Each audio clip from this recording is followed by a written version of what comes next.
G'day, I'm Pat, and this video is going to explore how I used a deliberate practice model to learn metal guitar solos that I've been avoiding since I was a kid.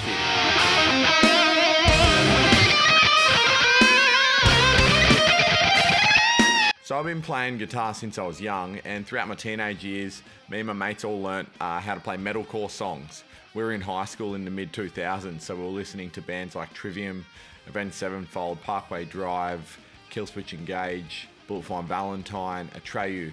We got pretty good at playing the rhythm part, but I could never play the solos. We even wrote a few of our own songs, but I guess then I just lost interest because I couldn't play the lead parts. Anyway, fast forward a few years and I'm playing in a band with some mates, but it's more of a psychedelic rock sound. I've also learned a lot more about music theory and guitar techniques since I used to play metal. And recently I started playing a couple of songs again and was really enjoying it. Got to the solo and I could play a few bars of it and I thought, oh, this is cool. I never used to be able to play it. Sweep picking got in the way, and it just so lined up with a university module that I'm doing on creative skill development, and the projects are focused on deliberate practice. So I thought I'm going to pair the two together and I'm going to deliberately practice sweep picking and see if I can get it.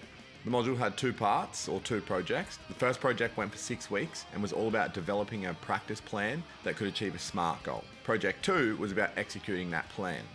Now, I'd planned to learn sweep picking. I thought it was going to take me a full 12 weeks. So I started learning immediately, even though I was still in the planning phase. My plan was to play Scream Aim Fire by Bullet Valentine. I could already play the rhythm parts and I relearnt it by ear. Still had it embedded in my long-term memory from years ago. But there was a tricky sweeping section and some really fast tapping that was going to challenge me.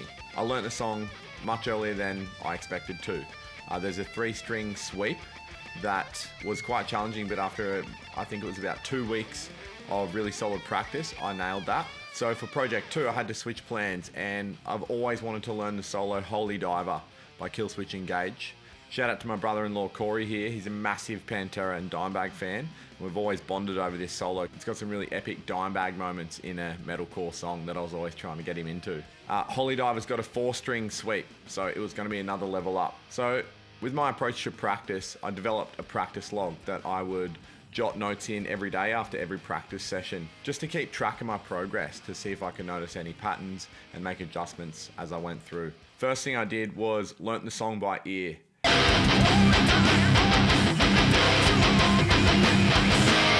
Now, I used to play it probably 15 years ago. I played what I could remember by ear, and I got most of it down. There was just a few pinch harmonics that I wasn't 100% sure of. So I downloaded a Guitar Pro tab.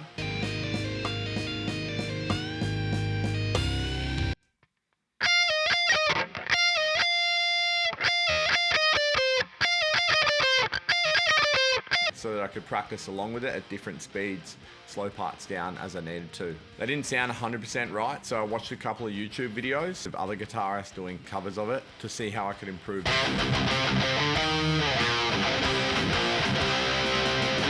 Then I found a clip of the actual band playing the solo.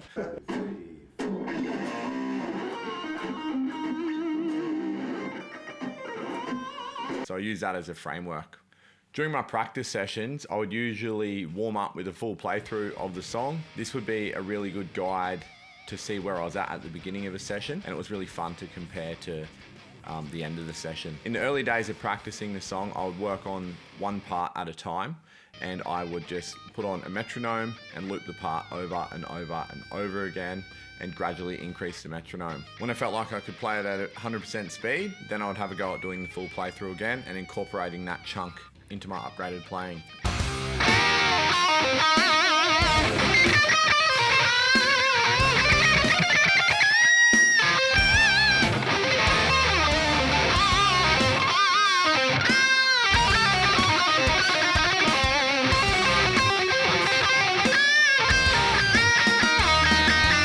The biggest challenges were pinch harmonics.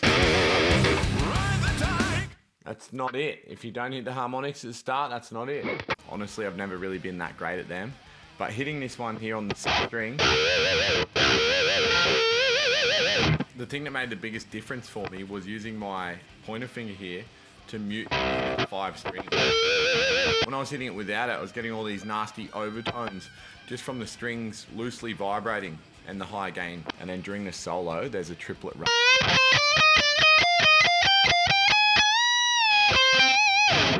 That there gave me a lot of grief, and sometimes I still don't always hit it bang on. Man, that triplet run killed me. I would have spent hours with the metronome slowly working my way up.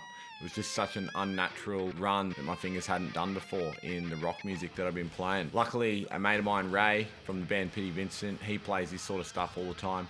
He gave me some tips, and I sort of adjusted my fingering, and I was able to get there. Now my fingers feel like they can do it a lot more fluently. I've just got to relax, because when I'm stiff, it just doesn't work. So relax. Oh, and also, I found that rest days were super important. In my project, I found some research that supports this, but I'd have a couple of days off and come back and try and play it again, and I'd feel like I was in a little bit of a flow state, tapping into some long-term memory, and things just happen more easily than I expected them to. Okay, let's have a look at some tone settings. Here we are inside Pro Tools.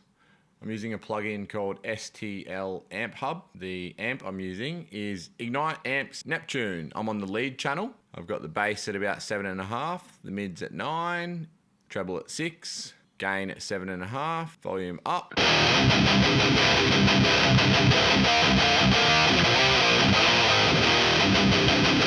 I do have a reverb that's being automated to turn on when the solo hits. That sounds like this.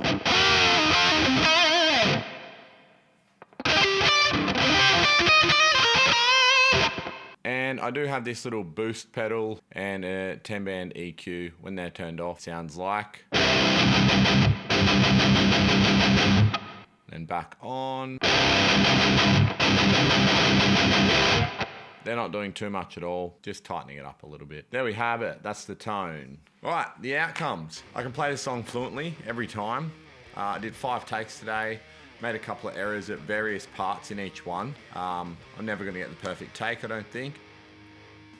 I've enhanced my ability to shape tone. I've done a few different prototypes and will continue to do so. I really enjoy finding tones and trying to match things I've heard on albums. I reckon I've grown in confidence in my ability to speak in front of the camera. This is super new to me and feels a bit unnatural sometimes, but I'm enjoying the journey and I'm getting the hang of it slowly but surely. And I feel like I've broken through a guitar plateau, and I'm really excited to start playing some more metal songs that I avoided as a teenager. So we'll see how we go. If you like this video, please consider subscribing, leaving me a comment, and yeah, follow me along on my journey.